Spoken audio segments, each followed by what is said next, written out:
Now onto a shootout, I think. And this week, the Honda Civic Type R versus a Honda Civic Type R. That makes no sense. This is the Civic Type R you're used to. Made in Britain, sold in Britain. But this Civic Type R is for the Japanese market and is much more driver-focused. The UK Type R costs just under 18 grand and squeezes 198 bhp from its 2-litre engine. The Japanese Type R is only available from a specialist importer because Honda don't think the Brits would want something so hardcore. It costs 23 grand and comes with 222 bhp. But which will be quick around the track? Let's start with the homegrown contender first.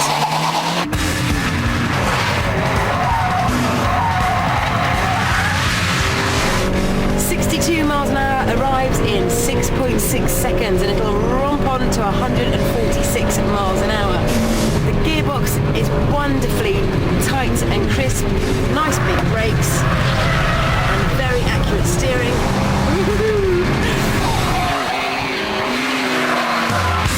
It feels pretty safe, it's not going to spit you out into the nearest gravel trap. And there is a lot of understeer, so when you turn into a corner, the front tyres just don't have enough grip and they start to wash out to the outside of the circuit.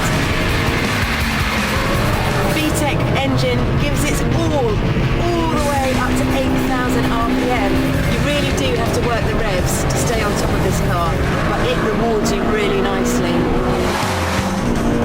Okay, time for a quick one. Come on, girl, do it for England. To third, brakes clamping onto those discs. Turn in, turn in, turn in. Don't understeer. Come on, quick, quick, quick, quick, quick.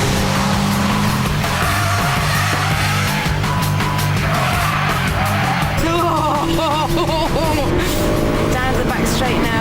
100 miles an hour, then onto the brakes. Into bobbies. First the right hander. Round to the left. Oh, the tarmac sinks down. It crashes down a bit. It crosses the line in 1 minute 27.05. Let's see what the Japanese car can do.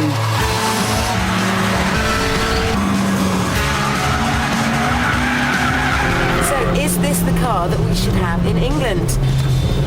Well, for starters, the suspension is rock solid. It has been heavily tweaked and lowered, and boy oh boy do you feel it.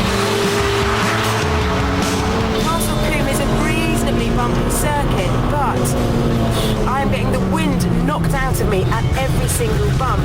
Heaven knows what this would be like on the road.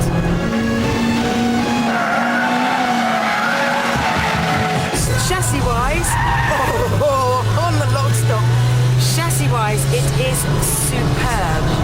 It is much more taut than the English Civic, much friskier and much more agile. It definitely makes you feel as you're on the edge most of the time, especially in these track conditions.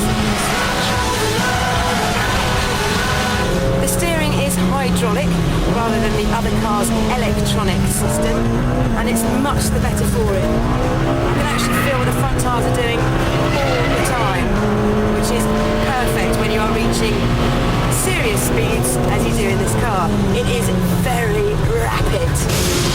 It'll hit 60 miles an hour in under 6 seconds and it'll go on to 160.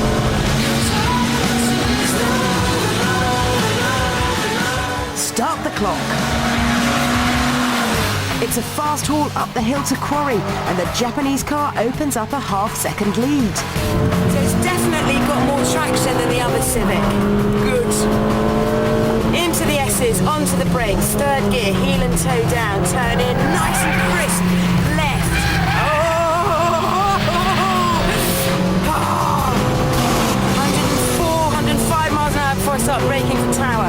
5 miles an hour up on the other Civic. Turn in, get the power down. Halfway round it's gained a massive 2 seconds over the British Type R. Into the last corner, turn in, get the apex tight, bang, got it, power all the way down, come on!